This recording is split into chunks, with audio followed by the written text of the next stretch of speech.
while I'm glad that you're here taking questions, I have to be honest with you. I wish that you would take the time to talk with farmers in my district who have been totally screwed over by this administration. They are livid. They are mad. They are pissed off. My farmers can't afford fertilizer. It's at record highs because of your administration. They can't afford diesel because of this president's reckless illegal war. They can't afford farm equipment. It's more expensive than ever because of the stupid tariffs. Their markets have vanished because you illegally halted the local food procurement programs. In some states, they can't even call their local USDA offices because some of them have been closed.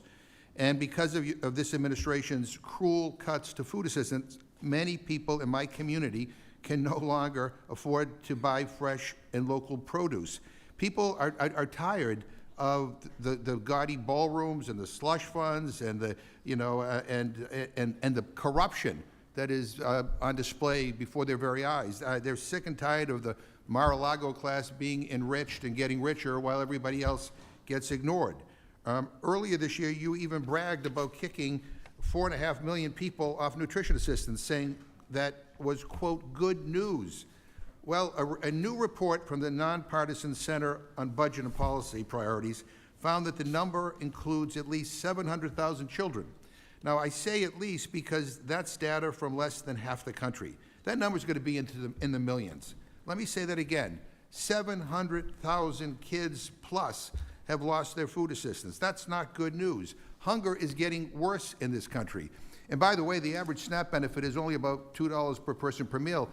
You can't even afford to buy your Dunkin' coffee with the average SNAP benefit right now. So do you stand by your comment that kicking people off of food assistance is somehow good news? So, sir, most of those, based on the numbers, were fraudulent. The 700,000 number of children is not correct. That is not a nonpartisan group that gave you that number. And again, we're back to where we were pre-COVID, and this idea that we should put more and more people on food stamps is just not correct. Madam Secretary, I mean, I've talked to many of the people who have lost their benefits. They haven't been moved off of SNAP. They've been kicked off of SNAP.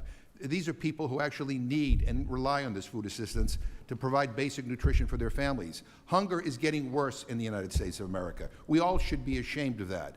And that's, by the way, before the $200 billion in SNAP cuts go into effect that were part of the big, ugly bill. Let me ask you another question. May I respond? I'll be super fast. Yeah.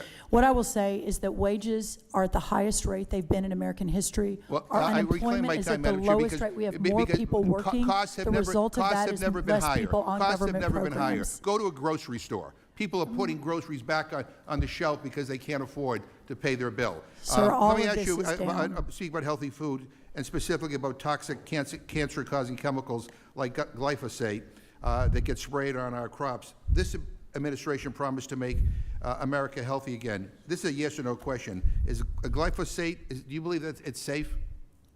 Glyphosate has been proven safe when used correctly, both in the European Union, EU uses it, and in America when used correctly. I'm actually surprised on the Agriculture Committee. If we were to move away from glyphosate overnight, we would completely destroy our food supply system in this country. So Secretary Kennedy and I, obviously we have to take a good look at it. Regenerative farming is a big part of this. Well, I want to submit for the record the World Health Organization's analysis of this. Chairman Thompson has been pushing the Senate to include a liability shield for chemical companies that make glyphosate after we stripped it out of the House. It was a Republican amendment from Representative Luna that got stripped. The chairman of the committee called it a danger to the nation. Do you agree that Representative Luna's amendment is a danger to the nation?